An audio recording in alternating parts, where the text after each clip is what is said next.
ನೇರ ಪ್ರಸಾರ ನಿಮ್ಮ ಅಶ್ವವೇಗ ನ್ಯೂಸ್ನಲ್ಲಿ.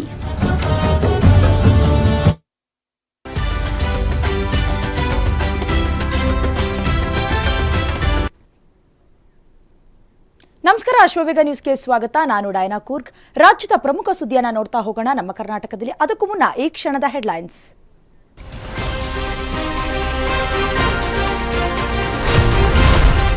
ಸಿಎಂ ಸಿದ್ದರಾಮಯ್ಯಗೆ ತಪ್ಪದ ಸಂಕಷ್ಟ. ಮುಡಾ ಕೇಸ್ ವಿರುದ್ಧ ಲೋಕಾಯುಕ್ತಗೆ ಐಡಿಜಿಪಿಗೆ ವರದಿ.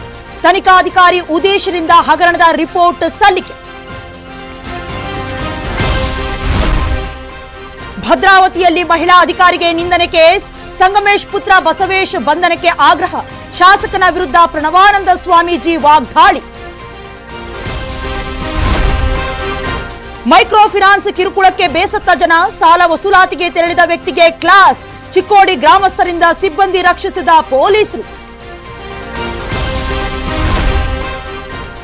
ಹುಬ್ಬಳ್ಳಿಯಲ್ಲಿ ವಿಚಿತ್ರ ಲವ್ ಸ್ಟೋರಿ. 50 ವರ್ಷದ ಅಂಕಲ್ ಜೊತೆ 18ರ ಹುಡುಗಿ ಜೂಟ್. ಮಗಳಿಗಾಗಿ ಪೋಷಕರ ಪರದಾಟ. ದೇವನಹಳ್ಳಿಯಲ್ಲಿ ಬ್ರಹ್ಮೋತ್ಸವದ ಸಂಭ್ರಮ. ವೇಣುಗೋಪಾಲ ಸ್ವಾಮಿಗೆ ವಜ್ರ ವೈಡೂರ್ಯಗಳಿಂದ ಪೂಜೆ. ಉತ್ಸವ ಮೂರ್ತಿ ಕಣ್ತುಂಬಿಕೊಂಡ ಭಕ್ತ ಸಾಗರ.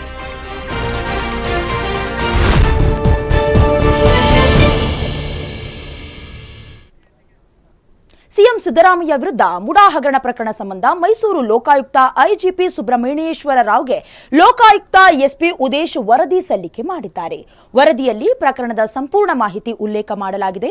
ವರದಿಯಲ್ಲಿ ಮನವಿ ಮಾಡಿದವರಿಗೆ ಪರ್ಯಾಯ ಸೈಟ್ ಹಂಚಿಕೆ ಬಗ್ಗೆ, ದೇವರಾಜುಗೆ ಜಮೀನು ಬಂದಿರೋ ಹಿನ್ನೆಲೆ ಬಗ್ಗೆ, ಜಮೀನು ಡಿನೋಟಿಫಿಕೇಶನ್ ಹೇಗಾಯಿತು, ಭೂ ಪರಿವರ್ತನೆ ಹೇಗಾಯಿತು, ಪ್ರಕರಣದಲ್ಲಿ ಸಿಎಂ ಪತ್ನಿ ಪಾತ್ರ ಸೇರಿದಂತೆ ಅನೇಕ ವಿಚಾರಗಳನ್ನು ವರದಿಯಲ್ಲಿ ಎಸ್ಪಿ ಉದೇಶ್ ಉಲ್ಲೇಖ ಮಾಡಿದ್ದಾರೆ ಎನ್ನಲಾಗಿದೆ.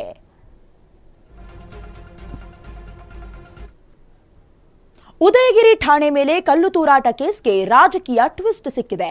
ಗಲಾಟೆ ಕೇಸ್ನಲ್ಲಿ ಕಾಂಗ್ರೆಸ್ ವಕ್ತಾರ ಎಂ ಲಕ್ಷ್ಮಣ್ ಆರ್ಎಸ್ಎಸ್ ಬಗ್ಗೆ ಅವಹೇಳನಕಾರಿ ಹೇಳಿಕೆ ನೀಡಿದ್ದು, ಅವರ ಮೇಲೆ ಕ್ರಮ ಜರುಗಿಸುವಂತೆ ಬಿಜೆಪಿ ಕಾನೂನು ಹಾಗೂ ಮಾಧ್ಯಮ ಪ್ರಕೋಷ್ಠದ ಪದಾಧಿಕಾರಿಗಳು ನಗರ ಪೊಲೀಸ್ ಆಯುಕ್ತರಿಗೆ ದೂರು ನೀಡಿದ್ದಾರೆ. ಲಕ್ಷ್ಮಣ ಗಲಾಟೆಗೆ ಆರ್ಎಸ್ಎಸ್ ಕಾರಣ ಎಂದು ಸುಳ್ಳು ಆರೋಪ ಮಾಡಿದ್ದಾರೆ.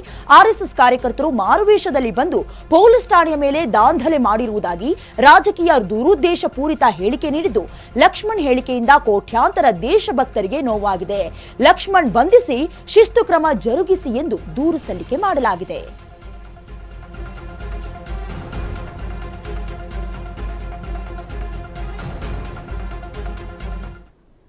ಮೈಸೂರು ಉದಯಗಿರಿ ಠಾಣೆ ಮೇಲೆ ಪ್ರಕರಣ ಸಂಬಂಧ ಕೆಪಿಸಿಸಿ ವಕ್ತಾರ ಎಂ ಲಕ್ಷ್ಮಣ್ ವಿವಾದಾತ್ಮಕ ಹೇಳಿಕೆ ನೀಡಿದ್ದಾರೆ.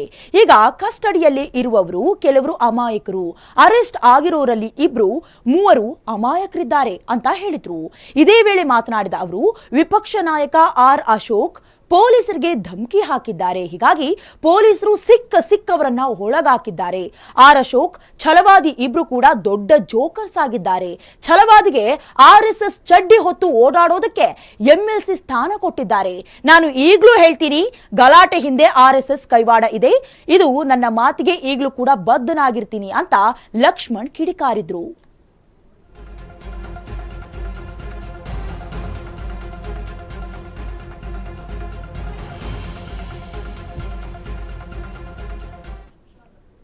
ಮೈಸೂರು ಉದಯಗಿರಿ ಪೊಲೀಸ್ ಠಾಣೆ ಮೇಲೆ ಕಲ್ಲು ತೂರಾಟ ಪ್ರಕರಣ ಸಂಬಂಧ ತನಿಖೆಯನ್ನ ಸಿಸಿಬಿ ಪೊಲೀಸರು ಚುರುಕುಗೊಳಿಸಿದ್ದು, ಇಂದು 5 ಜನರನ್ನ ಅರೆಸ್ಟ್ ಮಾಡಿದ್ದಾರೆ. ಸಿಸಿಟಿವಿ ದೃಶ್ಯಾವಳಿಗಳನ್ನು ಆಧರಿಸಿ ನಿನ್ನೆಯಷ್ಟೇ 8 ಜನರನ್ನ ಬಂಧಿಸಿದ್ದ ಖಾಕಿ ಇಂದು 5 ಜನರನ್ನ ವಶಕ್ಕೆ ಪಡ್ಕೊಂಡಿದ್ದಾರೆ. ಇದೀಗ ಬಂಧಿತರ ಸಂಖ್ಯೆ 13ಕ್ಕೆ ಏರಿಕೆಯಾಗಿದೆ.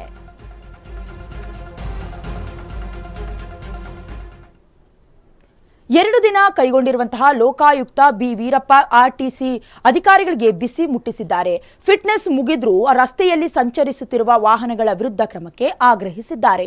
ರಸ್ತೆಯಲ್ಲಿ ಫಿಟ್ನೆಸ್ ಮುಗಿದ 75,053 ವಾಹನಗಳು ಸಂಚಾರ ಮಾಡ್ತಿದೆ. ಮಕ್ಕಳ ಜೀವದ ಜೊತೆಗೆ 26 ಶಾಲಾ ಬಸ್ಗಳು ಚೆಲ್ಲಾಟ ಆಡ್ತಿದೆ ಅಂತ ಗರಂ ಆದ ಉಪ ಲೋಕಾಯುಕ್ತ, ಇಷ್ಟೊಂದು ವಾಹನಗಳ ಫಿಟ್ನೆಸ್ ಮುಗಿದ್ರೂ ಯಾಕೆ ಯಾವುದೇ ಕ್ರಮವನ್ನ ಕೈಗೊಂಡಿಲ್ಲ ಅಂತ ಅಧಿಕಾರಿಗಳಿಗೆ ತರಾಟೆ ತೆಗೆದುಕೊಂಡ್ರು. ಫಿಟ್ನೆಸ್ ಮುಗಿದಿರುವ 26 ಬಸ್ಗಳನ್ನು ಸೀಸ್ ಮಾಡುವಂತೆ ಗಡುವು ನೀಡಿದ್ರು. ಬೆಳಗಾವಿಯ ಹಿರೇಕೋಡಿ ಗ್ರಾಮ ಪಂಚಾಯಿತಿಯಲ್ಲಿ ಭ್ರಷ್ಟಾಚಾರ ಆರೋಪ ಹಿನ್ನೆಲೆ ಗ್ರಾಮ ಪಂಚಾಯಿತಿ ದಾಖಲೆಗಳನ್ನು ತಾಲೂಕು panchayat EO S S Kadroli seize ಮಾಡಿಕೊಂಡಿದ್ದಾರೆ. ಈ ವೇಳೆ ಇಒ ಹಾಗೂ ಸದಸ್ಯರ ನಡುವೆ ಮಾತಿನ ಚಕಮಕಿ ನಡೆದಿದೆ. ಕಳೆದ 4 ದಿನಗಳ ಹಿಂದೆ ಪಂಚಾಯಿತಿಯ ಅಧ್ಯಕ್ಷ, ಉಪಾಧ್ಯಕ್ಷ ಹಾಗೂ ಪಿಡಿಒ ವಿರುದ್ಧ ಆಕ್ರೋಶ ಹೊರಹಾಕಿ ಗ್ರಾಮಸ್ಥರು ಹಾಗೂ ಸದಸ್ಯರಿಂದ ಗ್ರಾಮ ಪಂಚಾಯಿತಿಗೆ ಬೀಗ ಹಾಕಿದ್ರು. ಇಂದು ಪಂಚಾಯಿತಿಗೆ ಇಒ ಬಂದಾಗಲೂ ಸದಸ್ಯರು ಹಾಗೂ ಇಒ ಮಧ್ಯೆ ಮಾತಿನ ಚಕಮಕಿ ನಡೆದಿದೆ. ಸರಿಯಾಗಿ ತನಿಖೆ ನಡೆಸ್ತಾ ಇಲ್ವಾ, ಭ್ರಷ್ಟಾಚಾರ ನಡೆಸಿದ ದಾಖಲೆಗಳನ್ನು ಸಾಗಿಸಲಾಗ್ತಾ ಇದೆ ಎಂದು ಸದಸ್ಯರು ಆರೋಪಿಸಿ ಇಲ್ಲಿಯೇ ತನಿಖೆ ನಡೆಸಬೇಕು ಅಂತ ಪಟ್ಟು ಹಿಡಿದ್ರು. ಈ ವೇಳೆ ಇಒ ಎಸ್ಎಸ್ ಕಾದ್ರೋಳಿ 2 ದಿನಗಳಲ್ಲಿ ತಂಡ ರಚನೆ ಮಾಡಿ ಸಂಪೂರ್ಣ ತನಿಖೆ ನಡೆಸಲಾಗುತ್ತೆ ಅಂತ ಭರವಸೆ ನೀಡಿದ್ರು.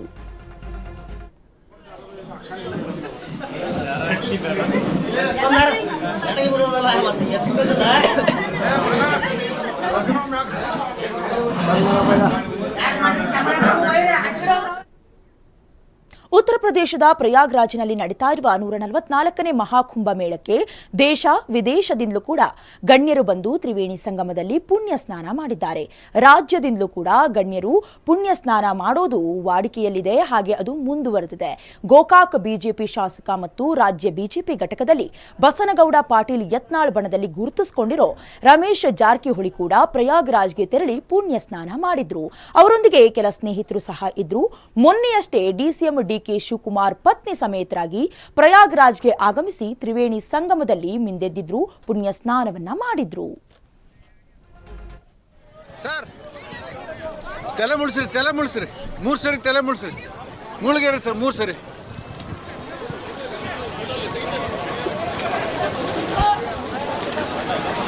Yes sir.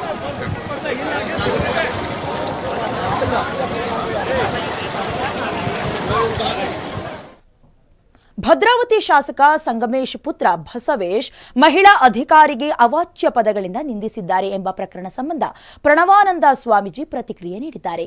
ಈ ಬಗ್ಗೆ ಶಿವಮೊಗ್ಗದಲ್ಲಿ ಮಾತನಾಡಿದ ಅವರು, ಈಡಿಗ ಸಮುದಾಯಕ್ಕೆ ಸೇರಿದ ಮಹಿಳಾ ಅಧಿಕಾರಿಗೆ ಹಾಗೆ ಜ್ಯೋತಿ ಅವರು ನಿಷ್ಠಾವಂತ ಅಧಿಕಾರಿಗೆ ಬಸವೇಶ್ ಅವರು ನಿಂದಿಸಿದ್ರು, ಅವಾಚ್ಯ ಶಬ್ದಗಳಿಂದ ನಿಂದಿಸಿದ್ರು. ಇನ್ನು ಮರಳಿನ ಗಾಡಿ ಕೂಡ ಹತ್ತಿಸುವ ಪ್ರಯತ್ನ ಮಾಡಿದ್ದಾರೆ.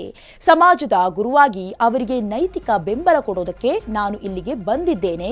ಹಿಂದುಳಿದ ವರ್ಗದ ಮಹಿಳೆಗೆ ಅಪಮಾನ ಆಗಿದೆ. ಸಂಗಮೇಶ್ ಮಗನನ್ನ ಕೂಡಲೇ ಬಂಧಿಸಬೇಕು. ಸಂಗಮೇಶ್ ನೈತಿಕ ಹೊಣೆ ಹೊತ್ತು ಎಂಎಲ್ಎ ಸ್ಥಾನಕ್ಕೆ ರಾಜೀನಾಮೆ ನೀಡಬೇಕು ಎಂದು ಪ್ರಣವಾನಂದ ಸ್ವಾಮೀಜಿಗಳು ಹೇಳಿದರು. ಅವಾಚ್ಯ ಶಬ್ದಗಳಿಂದ ಬೈದು ನಿಂದಿಸಿ ಜೀವ ಬೆದರಿಕೆ ಹಾಕಿರೋದು ಅಷ್ಟೇ ಅಲ್ಲ, ಬಸವೇಶನ ಶಿಂಗಿಡಿಗಳು, ಗುಂಡಗಳು ಅವರ ಮೇಲೆ ಗಾಡಿಯೂ ಕೂಡ, ಮರಳಿನ ಗಾಡಿಯೂ ಕೂಡ ಹತ್ತಿಸಕ್ಕೆ ಪ್ರಯತ್ನ ಪಟ್ಟಿರತಕ್ಕಂಥದ್ದು ಈಗಾಗಲೇ ಮಾಧ್ಯಮದ ಮೂಲಕ ತಿಳಿದು ಬಂದಿದೆ. ಸಮಾಜದ ಗುರುಗಳಾಗಿ ಅವರನ್ನ ಭೇಟಿಯಾಗಿ ಅವರಿಗೆ ನೈತಿಕ ಬೆಂಬಲವನ್ನು ಕೊಟ್ಟು ಅವರ ಜೊತೆ ಮಾತನಾಡಿ ಬಂದಿದ್ದೇನೆ. ಅವರ ನೋವನ್ನೇ ಅವರು ಹಂಚಿಕೊಂಡಿದ್ದಾರೆ. ಇಡೀ ರಾಜ್ಯದ ಈಡಿಗ ಸಮುದಾಯ, ನಮ್ಮ 6 ಸಮುದಾಯದ ಪೀಠಗಳಿದ್ದಾವೆ ರಾಜ್ಯದಲ್ಲಿ, ಸಮುದಾಯದ ಮಠಗಳಿದ್ದಾವೆ. ಎಲ್ಲ ಮಠಾಧಿಪತಿಗಳು ಕೂಡ ಮುಂದಿನ ದಿನಗಳಲ್ಲಿ ಬರುತ್ತದೆ. ಇದು ಶ್ರೀಮತಿ ಜ್ಯೋತಿ ಅವರು ಕಾಯಿರ್ತಕ್ಕಂಥ ಅಪಮಾನ ಅಲ್ಲ, ಇಡೀ ರಾಜ್ಯದ ಮಹಿಳಾ ಕುಲಕ್ಕೆ ಮಾಡಿರತಕ್ಕಂಥ ಅಪಮಾನ. ಅಷ್ಟೇ ಅಲ್ಲ, ಈಡಿಗ ಸಮುದಾಯದ ಮಹಿಳೆಗಳಿಗೆ, ಹಿಂದುಳಿದ ವರ್ಗದ ಒಂದು ಸಮುದಾಯಕ್ಕೆ ಸೇರಿರತಕ್ಕಂಥ ಒಂದು ಮಹಿಳೆಗೆ ಮಾಡಿರತಕ್ಕಂಥ ಅಪಮಾನ. ಮಾನ್ಯ ಮುಖ್ಯಮಂತ್ರಿಗಳೇ, ಮಾನ್ಯ ಉಪಮುಖ್ಯಮಂತ್ರಿಗಳೇ, ತಾವು ಆ ಭಾಗ್ಯ, ಈ ಭಾಗ್ಯ, ಲಕ್ಷ್ಮೀ ಭಾಗ್ಯ ಏನೇನೋ ಹೇಳುತ್ತೀರಿ. ಯಾವ ಪುರುಷಾರ್ಥಕ್ಕೋಸ್ಕರ ಮಾಡುತ್ತಾ ಇದ್ದೀರಿ? ಆ ಶಾಸಕ ಸಂಗಮೇಶನ ಮಗನ್ನ ಕೂಡಲೇ ಬಂಧಿಸಬೇಕಿತ್ತು. ಅವರನ್ನ ಅವಾಚ್ಯ ಶಬ್ದಗಳಿಂದ ಬೈದು ನಿಂದಿಸಿ. ಬೆಳಗಾವಿಯಲ್ಲಿ ಮೈಕ್ರೋ ಫೈನಾನ್ಸ್ ಕಿರುಕುಳಕ್ಕೆ ಜನರು ಸಿಡಿದೆದ್ದಿದ್ದಾರೆ. 50,000 ಸಾಲ ಪಡೆದಿದ್ದ ಬೆಳಗಾವಿಯ ಎಲ್ಲವ್ವ 2 ಕಂತು ಹಣವನ್ನ ಕೂಡ ಕಟ್ಟಿದ್ರು. 3ನೇ ಕಂತು ಕಟ್ಟೋದಕ್ಕೆ ತಡವಾಗಿತ್ತು. ಇದಕ್ಕಾಗಿ ಎಲ್ಲವ್ವ ಸಿಬ್ಬಂದಿಯ ಬಳಿ ಕಾಲಾವಕಾಶ ಕೇಳಿದ್ರು. ಸಮಯ ನೀಡದೆ ಸಿಬ್ಬಂದಿ ಮನೆ ಬಳಿ ಬಂದಿದ್ರು. ಮುಂಜಾನೆಯಿಂದೇ ಸಾಲಗಾರರ ಮನೆ ಮುಂದೆ ಫಿನಾನ್ಸ್ ಸಿಬ್ಬಂದಿ ನಿಂತ್ಕೊಂಡಿದ್ರು. ಇದರಿಂದ ಸಂಜೆಯಾಗ್ತಾ ಇದ್ದಂತೆ ಗ್ರಾಮಸ್ಥರು ಕೂಡ ರೊಚ್ಚಿಗೆದ್ದಿದ್ದಾರೆ. ಚಿಕ್ಕೋಡಿ ಅನ್ನಪೂರ್ಣೇಶ್ವರಿ ಫಿನಾನ್ಸ್ ಸಿಬ್ಬಂದಿಗೆ ತರಾಟೆ ತೆಗೆದುಕೊಂಡಿದ್ದು, ನಡು ರಸ್ತೆಯಲ್ಲೇ ಸಿಬ್ಬಂದಿ ವಿರುದ್ಧ ಗ್ರಾಮಸ್ಥರು ಪ್ರತಿಭಟನೆ ನಡೆಸಿದ್ದಾರೆ. ಸ್ಥಳಕ್ಕೆ ರಾಯಭಾಗ ಪೊಲೀಸರು ಭೇಟಿ ನೀಡಿ ಫಿನಾನ್ಸ್ ಸಿಬ್ಬಂದಿಯನ್ನ ರಕ್ಷಣೆ ಮಾಡಿದ್ದಾರೆ. ಪರವಾಗಿದ್ದೀವಿ. ನಿಮಗೆ ಯಾವುದೇ ರೀತಿ ತೊಂದರೆ ಆಗದಂಗೆ ಈ ತರದ ಯಾವೇ ಕಿರುಕುಳ ಬಂದ್ರು 112ಗೆ ಫೋನ್ ಮಾಡ್ಬೋದು, ಇಲ್ಲ ನಮ್ಮ ಪೊಲೀಸ್ ಸ್ಟೇಷನ್ಗೆ ಫೋನ್ ಮಾಡ್ಬೋದು. ಅದರಿಂದ ಯಾರು ಬಂದು ಕಿರುಕುಳ ಕೊಡಬಾರ್ದು ಅಂತ ಹೇಳ್ಬಿಟ್ಟು ನಾವು ಮೀಟಿಂಗ್ ಕರೆದಿದ್ದೀವಿ. ಮನಿ ಬಾಗಲ ಹಾಕಿದ್ದೇವ್ರಿ. ಈಗೆಲ್ಲ ಮಾಡಿ ಅಡ್ಕೊಂಡ್ರೆ ಭೀ ಹರ್ಯಾಂದ ಹಾಕಿನ ಬಿಟ್ಟಿಲ್ರಿ. ಅವ್ರ ಅಭ್ಯನ್ ಐತಿ ಹಿಡಿಯದಾರು ಪಟ್ಪಾಡಿ ತೊಗೊಂಬಂದು 3 ಮಂದಿ ಬಂದಿರ್ರಿ. ಈಗ ಅದಕ್ಕೆ ನಾವು ಎಲ್ಲ ಮಂದಿನ ಕರ್ಸಿದೇವ್ರಿ. ನಮ್ಮ ಊರಾನ ಮಂದಿನ ಪಾನ್ಸರ್ನ ಅದು ಕರ್ಸಿಕೇಸಂದ್ರಿ ನಮ್ಮ ಉಳಿಸ್ರಿ ಅಂದೇವ್ರಿ. ಅವ್ನ ಆಕಿ ಗಂಡ ಅಡ್ಕೊಂಡ್ರೆ ಭೀ ಬಿಡವಾರ್ರಿ. ಹರ್ಯಾಂದ ಅಡ್ಕೊಂಡ್ರಿ ಅವ ಹರ್ಯಾಂದ ಉಂಡಿಲ್ರಿ ಅಂದ ಅಳ್ಕೊತ ಕೂತಾಳ್ರಿ. ನಮ್ಮ ತಕ್ಕ ಬಂದು ಅಡ್ಕೊಂಡ್ರಿ ಅಲ್ಲೂ ಬಂದ್ರಿ ಸಂಗಿನ ಅವ್ರು ಚಾಲ್ಯಾಡ್ರಿ. ಹಿಂಗಾಗಿ ನಮ್ಗೆ ಭಾಳ ಉಪದ್ರ ಆಗೈತ್ರಿ. ನಾವು ಸಂಘ ತುಂಬಂಗಿಲ್ರಿ. ದಯವಿಟ್ಟು ನಮ್ಮ ಊಟ ನೀಗಂಗಿಲ್ಲ, ನಾವು ಸಂಘ ತುಂಬಂಗಿಲ್ರಿ. ಹಾಕ್ತೇವ್ರಿ ನಿಮ್ಗೆ ಇದನ್ನ ಮಾಡ್ತೇವೆ. ಮನಿ ಬಾಗಲ ಹಾಕಿದ್ದೇವ್ರಿ. ಈಗೆಲ್ಲ ಮಾಡಿ ಅಡ್ಕೊಂಡ್ರೆ ಭೀ ಹರ್ಯಾಂದ ಹಾಕಿನ ಬಿಟ್ಟಿಲ್ರಿ. ಅವ್ರ ಅಭ್ಯನ್ ಐತಿ ಹಿಡಿಯದಾರು ಪಟ್ಪಾಡಿ ತೊಗೊಂಬಂದು 3 ಮಂದಿ ಬಂದಿರ್ರಿ. ಈಗ ಅದಕ್ಕೆ ನಾವು ಎಲ್ಲ ಮಂದಿನ ಕರ್ಸಿದೇವ್ರಿ. ನಮ್ಮ ಊರಾನ ಮಂದಿನ ಪಾನ್ಸರ್ನ ಅದು ಕರ್ಸಿಕೇಸಂದ್ರಿ ನಮ್ಮ ಉಳಿಸ್ರಿ ಅಂದೇವ್ರಿ. ಅವ್ನ ಆಕಿ ನಮ್ಮ ಕರ್ನಾಟಕದಲ್ಲಿ ಇನ್ನಷ್ಟು ಸುದ್ದಿ ನೋಡೋಣ ಸ್ಮಾಲ್ ಬ್ರೇಕ್ನ ನಂತರ.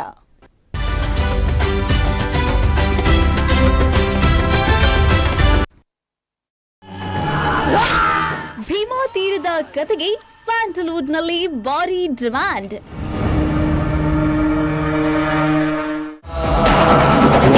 ಯುವರಾಜ್ ಕುಮಾರ್ 3ನೇ ಸಿನಿಮಾ ಮುಹೂರ್ತ ಫಿಕ್ಸ್.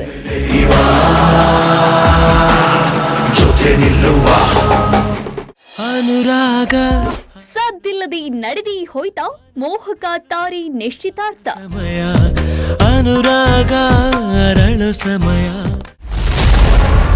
15 ನಿಮಿಷ KGF 2 ನೋಡಿ ಉಸಿರುಗಟ್ಟಿತ್ತು ಅಂದಿದ್ದೇಕೆ RGV. Violence violence violence. I don't like it. Filmy Bazaar ವೀಕ್ಷಿಸಿ ರಾತ್ರಿ 7:27ಕ್ಕೆ. 3 ಇಡಿಯಟ್ಸ್ ಪೋಸ್ಟರ್ ಬೂದಿ ಮುಚ್ಚಿದ ಕೆಂಡದಲ್ಲಿ ದ್ವೇಷಾಗ್ನಿ.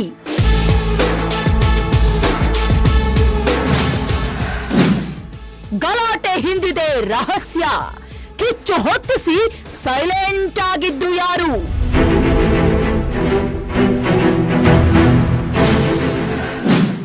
ಪ್ರಚೋದನೆ ಹೇಳಿಕೆ. ಪೊಲೀಸರು ಟಾರ್ಗೆಟ್ ಆಗಿದ್ದು ಯಾಕೆ?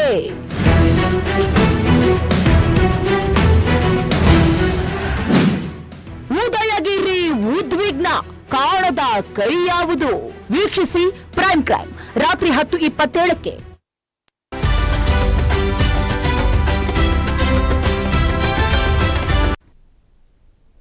Welcome back. ವಿವಿಧ ಬೇಡಿಕೆಗಳನ್ನು ಈಡೇರಿಸುವಂತೆ ಒತ್ತಾಯಿಸಿ ರಾಜ್ಯ ಗ್ರಾಮ ಆಡಳಿತ ಅಧಿಕಾರಿಗಳ ಸಂಘದ ವತಿಯಿಂದ ಪ್ರತಿಭಟನೆ ನಡೆಸಲಾಯಿತು.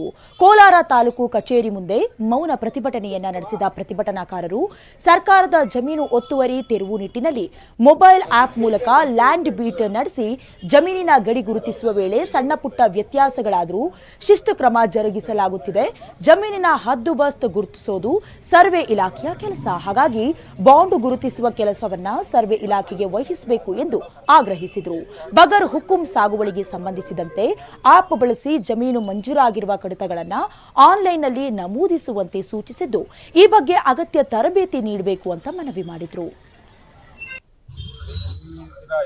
ನಮ್ಮ ರಾಜ್ಯಾದ್ಯಂತ ಕರ್ನಾಟಕ ರಾಜ್ಯ ಗ್ರಾಮ ಆಡಳಿತ ಅಧಿಕಾರಿಗಳ ಸಂಘದ ವತಿಯಿಂದ ಪ್ರತಿ ತಾಲೂಕಿನಲ್ಲೂ ತಾಲೂಕು ಕಚೇರಿ ಮುಂಭಾಗದಲ್ಲಿ ಶಾಂತಿಯುತವಾಗಿ ನಾವು ಪ್ರತಿಭಟನೆಯನ್ನ ಮಾಡ್ತಾ ಇದ್ದೀವಿ. ವಿಚಾರ ಇಷ್ಟೇ, ಹೋದ್ ಸೆಪ್ಟೆಂಬರ್ 26ನೇ ತಾರೀಕು ನಾವು ಮುಷ್ಕರನ ಮಾಡ್ತೀವಿ ಅಂತ ಹೇಳ್ಬಿಟ್ಟು ಕರ್ನಾಟಕದಾದ್ಯಂತ ನಾವು ಮುಷ್ಕರನ ಮಾಡಿದ್ವಿ.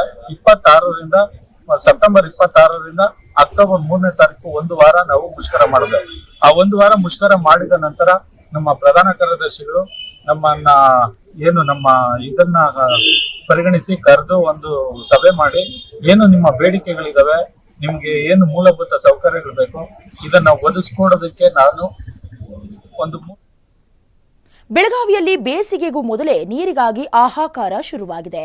ಬೆಳಗಾವಿ ಹೊರವಲಯದ ಮಂಜಗಾವದಲ್ಲಿ ಸ್ಥಳೀಯ ನಿವಾಸಿಗಳು ನೀರಿಗಾಗಿ ಕೊಡಗಳನ್ನು ಹಿಡಿದು ಪ್ರತಿಭಟನೆ ನಡೆಸ್ತಾ ಇದ್ದಾರೆ. ಈ ವೇಳೆ ಮಜಗಾವ ಬೆಳಗಾವಿ ರಸ್ತೆ ತಡೆದು ಆಕ್ರೋಶ ಹೊರಹಾಕಿದ ನಿವಾಸಿಗಳು ಟ್ಯಾಂಕರ್ಗಳಿಂದ ನೀರು ಸಪ್ಲೈ ಮಾಡುವಂತೆ ಒತ್ತಾಯಿಸಿದ್ರು. ಇನ್ನು ನೀರು ಪೂರೈಕೆ ಮಾಡುವಂತೆ ಹಲವು ದಿನಗಳಿಂದ ಮನವಿ ಮಾಡಿದ್ರು ಕೂಡ ಸ್ಪಂದಿಸದ ಹಿನ್ನೆಲೆ ಕೊಡಗಳನ್ನು ಹಿಡಿದು ಹೋರಾಟ ನಡೆಸಿ ಆಕ್ರೋಶ ಹೊರಹಾಕಿದ್ರು.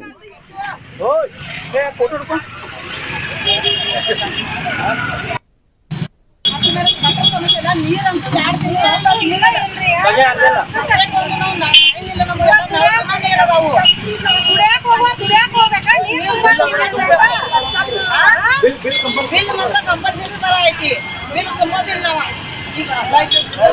ಎರಡು ತಿಂಗಳ ಆತ್ರಿ ನೀರ್ ಬಂದಿಲ್ರಿ.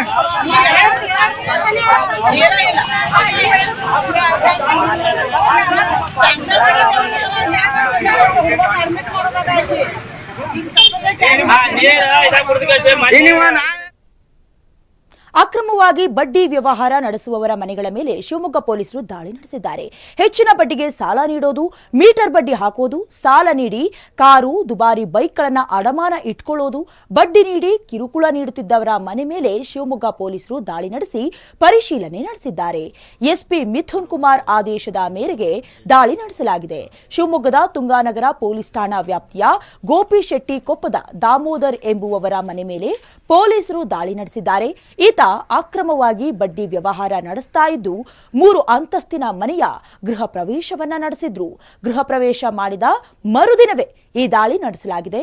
ಈ ವೇಳೆ ಲಕ್ಷಾಂತರ ರೂಪಾಯಿ ನಗದು, ಖಾಲಿ ಚೆಕ್, ಸೇಲ್ ಡೀಡ್ ಲಭ್ಯವಾಗಿದೆ. ಇದೇ ರೀತಿ ಒಟ್ಟು 9 ಕಡೆ ದಾಳಿ ನಡೆಸಿರುವ ಪೊಲೀಸರು ಈ ವೇಳೆ 39 ಲಕ್ಷ ರೂಪಾಯಿ ನಗದು, 24 mobile, 2 laptop, 72 cheque, 19 RC book, 7 ವಾಹನಗಳ ಬಾಂಡ್, 2 ಫಾರ್ಮ್ ನಂಬರ್ 2930 ಮತ್ತು agreement copy, passbook, sale deed, ಪಹಣಿ, 29 ಬೈಕ್ಗಳು ಮತ್ತು 2 ಕಾರನ್ನ ಅಮಾನತು ಮಾಡಿಕೊಂಡಿದ್ದಾರೆ. ನಾನು ಹೇಳೋದು ಲೈಸೆನ್ಸ್ ತಗೊಂಡಿದ್ದೀರಾ ಅಂತ. ಲೈಸೆನ್ಸ್ ತಗೊಂಡು ಮಾಡಿದ್ರೆ ಪರವಾಗಿಲ್ಲ. ಒಂದು ಎರಡನೇದು, ನೀನು ಎಲ್ಲ ತೊಂದರೆ ಕೊಡ್ತೀಯ ಅಂತಲ್ಲ, ಎಕ್ಸ್ಟ್ರಾಕ್ಷನ್ ಮಾಡ್ತಾನೆ, ಎದುರಿಸ್ತಾನೆ, ದುಡ್ಡು ಕೊಟ್ಟಿಲ್ಲ ಅಂದ್ರೆ ಹೊಡಿತೀನಿ ರೌಡಿಗಳ ಹತ್ರ ಹೊಡಿಸ್ತೀನಿ ಅಂತ ಎದುರಿಸ್ತಾನೆ ಅಂತ ಹೇಳಿ ಕಂಪ್ಲೇಂಟ್ ಇದೆ. ಯಾರೋ ಒಬ್ರು ಇಡೀ ಗುಂಪುರದಲ್ಲಿ ಯಾರಿಗಾರೋ ದುಡ್ಡು ಕೊಟ್ಟರು, ಒಬ್ರು ಯಾರಿಗಾರೋ ಒಬ್ರಿಗೆ ಹೊಡೆದೇನೆ ಅಂತ ಅವ್ರು ಮುಂದೆ ಬಂದು ಹೇಳ್ತಾರೆ, ನೀವೇನ್ ಶಿಕ್ಷೆ ಕೊಡ್ತೀರಾ ನಾನು ಕೊಡ್ತೀನಿ. ಅಲ್ಲ, ನೀನ್ ಮಾಡ್ತಿರೋದು ಇಲ್ಲಿಗಲ್ಲ. ಈಗ ನೀನ್ ಲೈಸೆನ್ಸ್ ತಗೊಂಡು ಮಾಡಿದ್ರೆ ನಿನಗೆ ಕಾನೂನುಬದ್ಧವಾಗಿ ಟ್ಯಾಕ್ಸ್ ಕಟ್ಟಿರ್ತೀಯ, ನಾವು ರಕ್ಷಣೆ ಕೊಡ್ಬೋದು.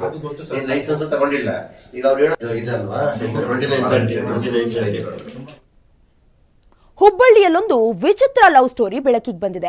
18 ವರ್ಷದ ಹುಡುಗಿ ಜೊತೆಗೆ 50 ವರ್ಷದ ಅಂಕಲ್ ಲವ್ವಿ ಡವ್ವಿ ಶುರು ಮಾಡಿಕೊಂಡಿದ್ದಾನೆ. 2 ಮಕ್ಕಳ ತಂದೆಯಾಗಿರುವ ಅಂಕಲ್ನ ಪ್ರೇಮ ಪಾಶದಲ್ಲಿ 18 ವರ್ಷದ ಯುವತಿ ಬಿದ್ದಿದ್ದಾಳೆ. ಅಷ್ಟೇ ಅಲ್ಲದೆ ಆ ಯುವತಿಯ ತಲೆ ಕೆಡಿಸಿ ಆಕೆಯೊಂದಿಗೆ ಅಂಕಲ್ ಊರು ಬಿಟ್ಟು ಪರಾರಿಯಾಗಿದ್ದಾನೆ. ಅಜ್ಜಿ ಮನೆಗೆ ಹೋಗಿದ್ದ ಹುಡುಗಿ ನಾಪತ್ತೆಯಾಗಿದ್ದಾಳೆ.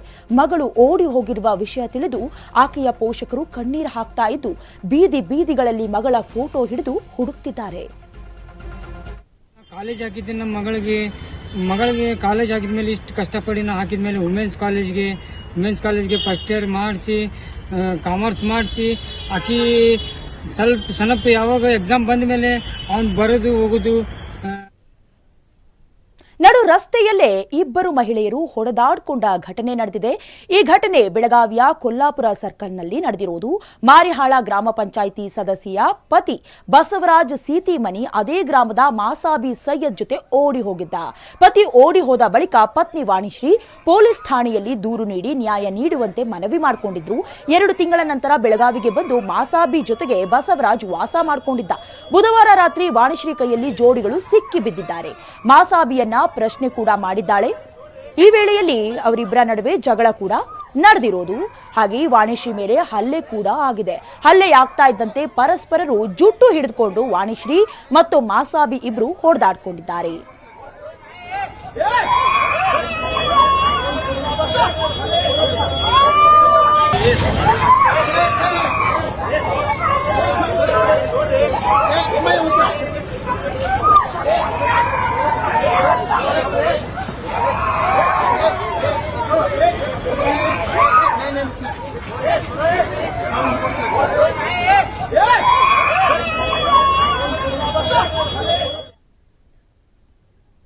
ಪುರಸಭೆ ಅಧ್ಯಕ್ಷ ಮತ್ತು ಉಪಾಧ್ಯಕ್ಷರ ಚುನಾವಣೆಯಲ್ಲಿ ಬಿಜೆಪಿ ಮತ್ತು ಜೆಡಿಎಸ್ ಮಧ್ಯೆ ಗಲಾಟೆ ನಡೆದು 2 ಪಕ್ಷದ ಕಾರ್ಯಕರ್ತರ ನಡುವೆ ಹೊಡೆದಾಟ ಘಟನೆ ಕಲಬುರಗಿ ಜಿಲ್ಲೆಯ ಜೇವರ್ಗಿ ಪಟ್ಟಣದಲ್ಲಿ ನಡೆದಿದೆ.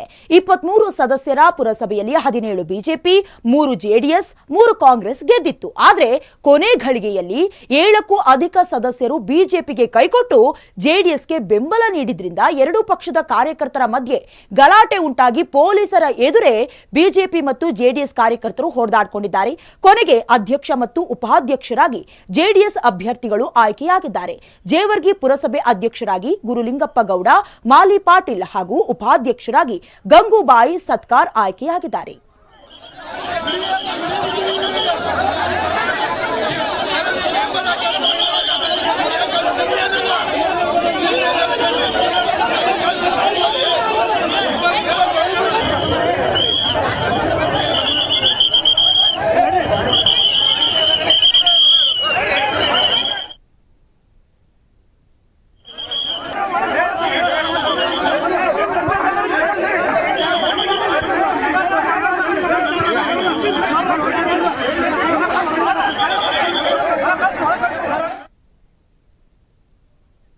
ತುಂಗಾ ತೀರದ ಮರಳು ದಂಧೆಗೆ ಬೆಂಬಲ ನೀಡಿದ ಆರೋಪದಡಿ ಶೃಂಗೇರಿ ಠಾಣೆಯ ಪಿಎಸ್ಐ ಜಕ್ಕಣ್ಣನವರ್ ಅಮಾನತು ಮಾಡಿ ಚಿಕ್ಕಮಗಳೂರು ಪಶ್ಚಿಮ ವಲಯದ ಐಜಿಪಿ ಅಮಿತ್ ಸಿಂಗ್ ಆದೇಶ ಹೊರಡಿಸಿದ್ದಾರೆ.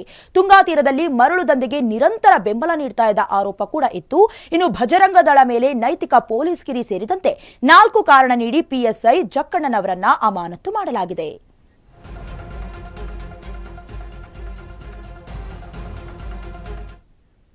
ಚಾಲಕನ ನಿಯಂತ್ರಣ ತಪ್ಪಿ ಕೆಎಸ್ಆರ್ಟಿಸಿ ಬಸ್ ಮರಕ್ಕೆ ಡಿಕ್ಕಿ ಹೊಡೆದ ಪರಿಣಾಮ 20ಕ್ಕೂ ಹೆಚ್ಚು ಜನರಿಗೆ ಗಂಭೀರ ಗಾಯಗಳಾಗಿದ್ದು, 5ರ ಸ್ಥಿತಿ ಚಿಂತಾಜನಕವಾಗಿರುವ ಘಟನೆ ಮಂಡ್ಯ ಜಿಲ್ಲೆಯಲ್ಲಿ ನಡೆದಿದೆ.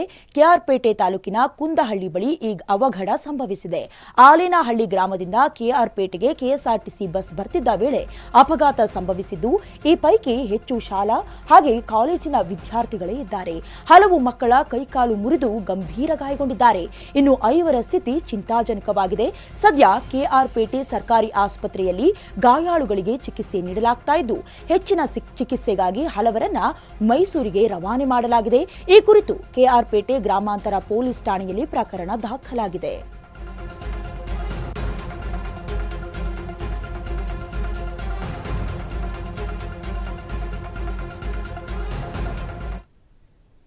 ನಮ್ಮ ಕರ್ನಾಟಕದಲ್ಲಿ ಇನ್ನಷ್ಟು ಸುದ್ದಿ ನೋಡೋಣ ಮತ್ತೊಂದು ಬ್ರೇಕ್ನ ನಂತರ.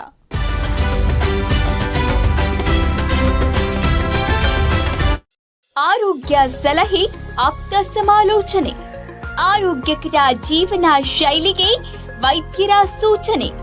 ನಿಮ್ಮ ಉತ್ತಮ ಆರೋಗ್ಯಕ್ಕಾಗಿ ನಮ್ಮ ವೇದಿಕೆ.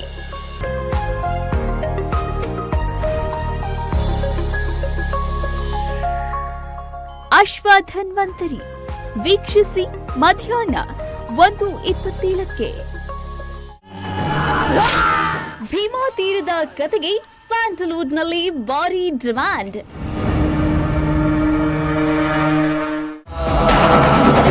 ಯುವರಾಜ್ ಕುಮಾರ್ 3ನೇ ಸಿನಿಮಾ ಮುಹೂರ್ತ ಫಿಕ್ಸ್.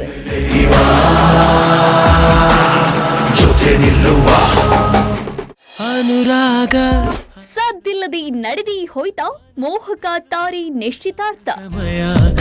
ಅನುರಾಗ ಅರಳು ಸಮಯ. 15 ನಿಮಿಷ KGF 2 ನೋಡಿ ಉಸಿರುಗಟ್ಟಿತ್ತು ಅಂದಿದ್ದೇಕೆ RGV. Violence violence violence. I don't like it. Filmy Bazaar ವೀಕ್ಷಿಸಿ ರಾತ್ರಿ 7:27ಕ್ಕೆ. 3 ಇಡಿಯಟ್ಸ್ ಪೋಸ್ಟರ್ ಬೂದಿ ಮುಚ್ಚಿದ ಕೆಂಡದಲ್ಲಿ ದ್ವೇಷಾಗ್ನಿ.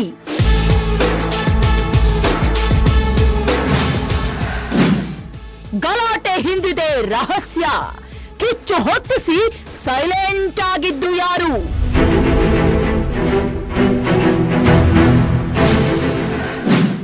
ಪ್ರಚೋದನೆ ಹೇಳಿಕೆ. ಪೊಲೀಸರು ಟಾರ್ಗೆಟ್ ಆಗಿದ್ದು ಯಾಕೆ?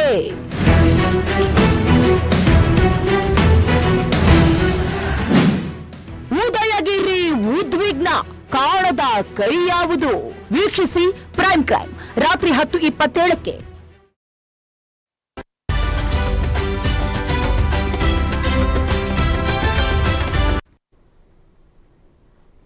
Welcome back. ಕ್ರೂಸರ್ ಪಲ್ಟಿಯಾಗಿ ಓರ್ವ ಸಾವನ್ನಪ್ಪಿದ್ದು 5 ಗಾಯಗೊಂಡಿರುವಂತಹ ಘಟನೆ ಕಲಬುರಗಿ ತಾಲೂಕಿನ ಕೆಸರಟಗಿ ಗ್ರಾಮದ ಬಳಿ ನಡೆದಿದೆ. 49 ವರ್ಷದ ಸೂರ್ಯಕಾಂತ್ ಮೃತ ದುರ್ದೈವಿಯಾಗಿದ್ದು, ಮರ್ತೂರು ಗ್ರಾಮದಿಂದ ಕಲಬುರಗಿಗೆ ಬರ್ತಾ ಇದ್ದ ಕ್ರೂಸರ್ ಪಲ್ಟಿಯಾಗಿದೆ.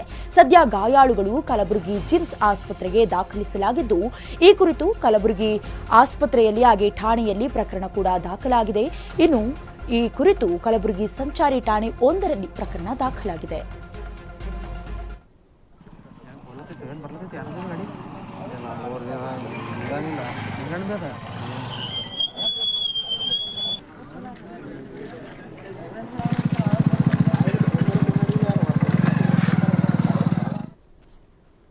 ಸರ್ವೆ ಅಧಿಕಾರಿ ಆತ್ಮಹತ್ಯೆಗೆ ಶರಣಾಗಿರುವ ಘಟನೆ ಚಿಕ್ಕಮಗಳೂರು ಜಿಲ್ಲೆಯ ಮೂಡಿಗೆರೆ ಪಟ್ಟಣದಲ್ಲಿ ನಡೆದಿದೆ. ಮೃತ ಶಿವಕುಮಾರ್ ಗುಬ್ಬಿ ಮೂಲದವರು ಮೂಡಿಗೆರೆ ಸರ್ವೆ ಕಚೇರಿಯಲ್ಲಿ ಕರ್ತವ್ಯ ನಿರ್ವಹಿಸ್ತಾ ಇದ್ರು. ಚಿಕ್ಕಮಗಳೂರು ನೌಕರರ ಸಂಘದ ನಿರ್ದೇಶಕರು ಕೂಡ ಆಗಿದ್ರು. ನಿನ್ನೆಯಷ್ಟೇ ಹೊಸ ಸಿಮ್ ಖರೀದಿ ಮಾಡಿದ್ದ ಶಿವಕುಮಾರ್ 10 ವರ್ಷಗಳಿಂದ ಬಳಸ್ತಾ ಇದ್ದ ಸಿಮ್ ಅನ್ನ ಚೇಂಜ್ ಮಾಡಿದ್ರು. ಸದ್ಯ ಸರ್ವೆ ಅಧಿಕಾರಿಯ ಆತ್ಮಹತ್ಯೆಗೆ ಅನುಮಾನ ಕೂಡ ಕಾರಣವಾಗ್ತಿದೆ. ಪೊಲೀಸರು ಮನೆ ಬಳಿ ಯಾರನ್ನು ಬಿಡದಂತೆ ಬ್ಯಾರಿಕೇಡ್ ಹಾಕಿದ್ದು ಆತ್ಮಹತ್ಯೆ ಕುರಿತು ತನಿಖೆ ನಡೆಸುತ್ತಿದ್ದಾರೆ.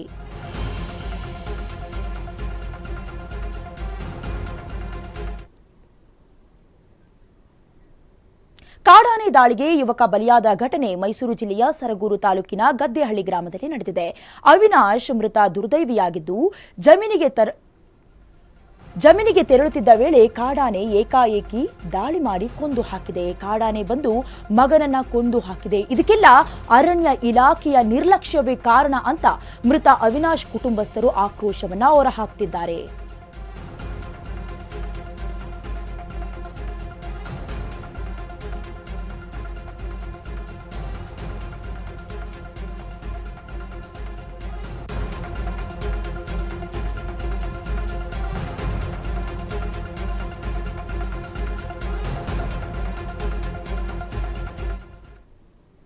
ಬೆಳಗಾವಿ ಜಿಲ್ಲೆಯ ಅಥಣಿಯಲ್ಲಿ ಅಕ್ರಮ ಮದ್ಯ ಮಾರಾಟಕ್ಕೆ ಬ್ರೇಕ್ ಹಾಕುವುದು ಯಾವಾಗ ಅಂತ ಅಧಿಕಾರಿಗಳ ವಿರುದ್ಧ ಗ್ರಾಮಸ್ಥರು ಪ್ರಶ್ನೆ ಮಾಡ್ತಿದ್ದಾರೆ.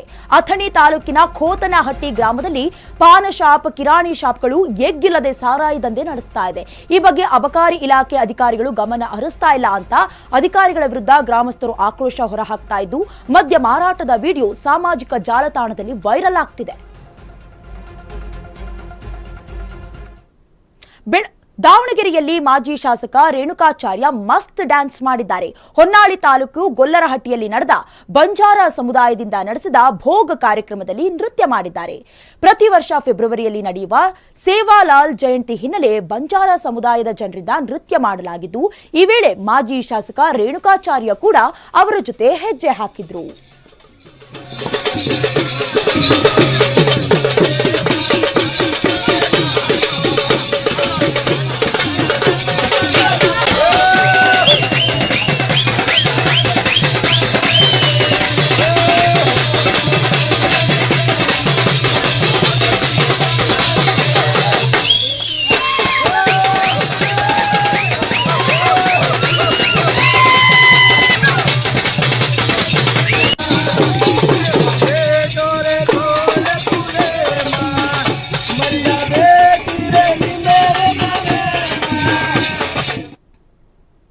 ಬೆಂಗಳೂರು ಗ್ರಾಮಾಂತರ ಜಿಲ್ಲೆಯ ದೇವನಹಳ್ಳಿ ಕೋಟೆ ವೇಣುಗೋಪಾಲ ಸ್ವಾಮಿ ದೇವಸ್ಥಾನದ ಬ್ರಹ್ಮರಥೋತ್ಸವವನ್ನು ಅದ್ದೂರಿಯಾಗಿ ನಡೆಸಲಾಯಿತು. ತಾಲೂಕು ಕಚೇರಿಯ ಖಜಾನೆಯಿಂದ ಪೊಲೀಸರ ಬಿಗಿ ಬಂದೋಬಸ್ತ್ನಿಂದ ತಹಶೀಲ್ದಾರ್ ಬಾಲಕೃಷ್ಣ ಹಾಗೂ ದೇವಾಲಯ ಆಡಳಿತ ಮಂಡಳಿಯಿಂದ ವಜ್ರ ವೈಢೂರ್ಯವನ್ನ ತರಲಾಗಿದ್ದು, ವೇಣುಗೋಪಾಲ ಸ್ವಾಮಿಗೆ ನವರತ್ನ ವಜ್ರ ವೈಢೂರ್ಯಗಳಿಂದ ಪೂಜೆ ಪುನಸ್ಕಾರ ನಡೆಯಿತು. ಸ್ವಾಮಿಗೆ ಸಿಂಗಾರದೊಂದಿಗೆ ಸ್ವಾಮಿಯ ಮೂರ್ತಿ ಪ್ರದಕ್ಷಿಣೆ ಹಾಕಲಾಯಿತು. ವಜ್ರ ಆಭರಣಗಳ ಸಿಂಗಾರ ಮೂರ್ತಿಯನ್ನ ಭಕ್ತಾದಿಗಳು ಭಕ್ತಿ ಭಾವದಿಂದ ಕಣ್ತುಂಬಿಕೊಂಡರು.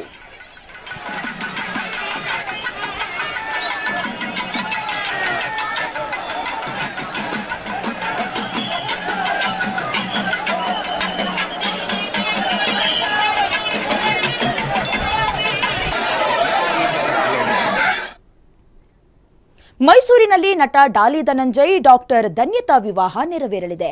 ಡಾಲಿ ಧನಂಜಯ್ ಅವರ ಮನೆಯಲ್ಲಿ ವಿವಾಹ ಶಾಸ್ತ್ರಗಳು ಆರಂಭವಾಗಿವೆ.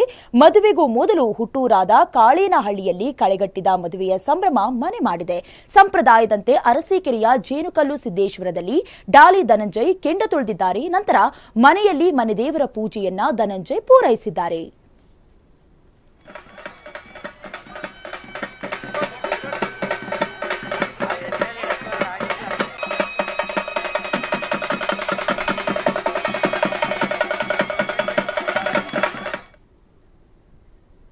ಇದಾಗಿತ್ತು ನಮ್ಮ ಕರ್ನಾಟಕದ ಪ್ರಮುಖ ಸುದ್ದಿ. ನೋಡ್ತಾ ಇರಿ ಅಶ್ವವೇಗ ನ್ಯೂಸ್. ಇದು ಸತ್ಯಾನ್ವೇಷಣೆಯ ಓಟದಲ್ಲಿ.